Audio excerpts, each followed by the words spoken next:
මේ අපේ රටේ දරුවන්ටත් උදව් කරන්න පුළුවන් විදිහට 1978 இலக்கம் 7 கீழ் உள்ள ஜனாதிபதி நிதியத்தில் நமது நாட்டின் பிள்ளைகளுக்கு உதவுவதற்கென ஓர் நிதியம் உள்ளது. 1978 நவம்பரில் இந்த நிதியம் நிறைவேற்றப்பட்ட போது உதவ வேண்டிய பற்பல பிரிவுகள் குறித்து மிக தெளிவாக கூறப்பட்டுள்ளது.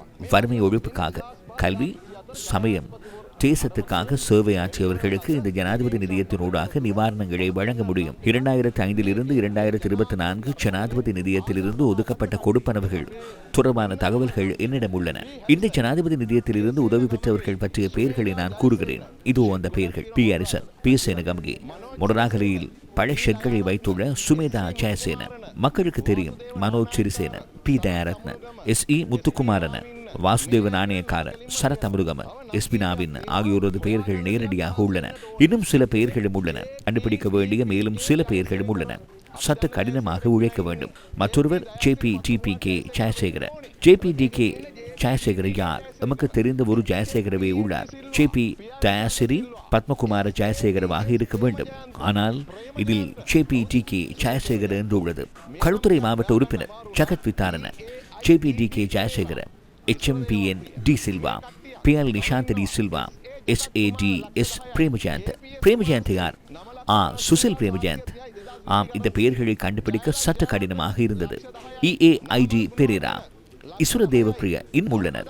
இவர்களில் SA ஜகத்குமார் 10 லட்சம் ஜனாதிபதி நிதியத்திலிருந்து KPS குமாரசிறி என்ற பெயர் 9,53,430 ரூபாய் 2022 எடுத்துள்ளார். சைரத் ஜெயவர்தன 10 லட்சம், நாமல் குணவர்தன 10 லட்சம், தர்மதாச பண்டா 10 லட்சம் மற்றும் விதுர விக்ரமநாயக்க 15 லட்சம், விமலவீர திசாநாயக்க 30 லட்சம். கண்டி மாவட்டத்தில் இருந்து லக்கி ஜெயவர்தன 16.2 லட்சம், பி சந்திரசேகரன் 14 லட்சம், ஜான் அமரதுங்க 2017 40 லட்சம் ரூபாவை பெற்றுள்ளார்.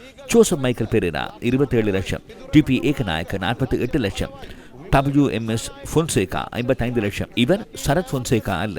ஜயந்த வீரசிங்க 2022 முன்னாள் ஜனாதிபதி மஹிந்த ராஜபக்சவின் சட்ட ஆலோசகர். சட்டத்தரணி ஜயந்த வீரசிங்க 90 லட்சம் பெற்றுள்ளார்.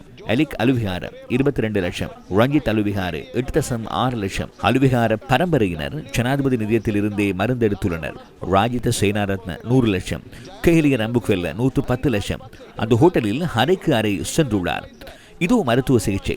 அப்ரோட் 110 லட்சம், MKADS குணவர்தன 112 லட்சம், ரஞ்சித் சொய்சா 188 லட்சம், திமு ஜெயரத்னம் 300 லட்சம். இவை ஜனாதிபதி நிதியத்தில் இருந்து பெறப்பட்ட பணம். கிராமத்தில் உள்ள ஒருவர் 3-4 லட்சம் பெறுவதற்கு எவ்வளவு பாடுபடுகிறார்? இது என்ன வகையை சேர்ந்தது? அவர்கள் அனைவருக்கும் 90 லட்சம், 100, 200, 50, 300 என வழங்கப்பட்டுள்ளது. ஒன்றுமில்லாத மக்கள் இங்கிருந்து எடுத்துள்ளனர். சில வேளைகளில் முழு பரம்பரையுமே இங்கிருந்தே பெற்றுள்ளனர்.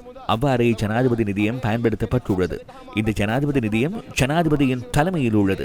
கடந்த 2005 ஆண்டு முதல் 2014 ஆண்டு வரை மஹிந்த ராஜபக்ச, மைத்ரிபால சிறிசேன, கோட்டாபய ராஜபக்ச, ரணில் விக்ரமசிங்க ஆகிய 4 ஜனாதிபதிகளும் இந்த சபையின் தலைவர்களாக இருந்துள்ளனர். இந்த நாட்டில் உள்ள பிள்ளைகளுக்காக செலவிட வேண்டிய பணத்தை நாங்கள் வழங்கவில்லை. அது எவ்வாறு செலவிடப்பட்டது என்பது இங்கே உள்ளது.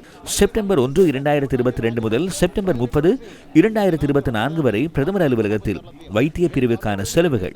இதனை மொத்தமாக எடுத்துக்கொண்டால் ஆண்டுக்கு 121,10,220 ரூபாய், 1,21,00,000 லட்சம். பிரதமர் அலுவலக வைத்திய பிரிவின் செலவுகள். பிரதமர் அந்த ஆம்புலன்ஸ்களை ஒப்படைத்ததன் மூலம் கடந்த காலங்களில் செலவுகள் குறைக்கப்பட்டுள்ளன. மக்களின் வரிப்பணம் இவ்வாறே செலவு செய்யப்பட்டுள்ளது. கடந்த அரசாங்கங்களில் இதனை பயன்படுத்தியது யார்? தினேஷ் குணவர்தன. பிரதமர் அலுவலகம் எங்குள்ளது? அங்கிருந்து தேசிய வைத்தியசாலைக்கு எவ்வளவு தூரம்? அவ்வாறாயின் இதனை தடுத்து நிறுத்தவே மக்கள் அதிகாரத்தை வழங்கினார்கள். நாங்கள் அதனை செய்து கொண்டிருக்கிறோம்.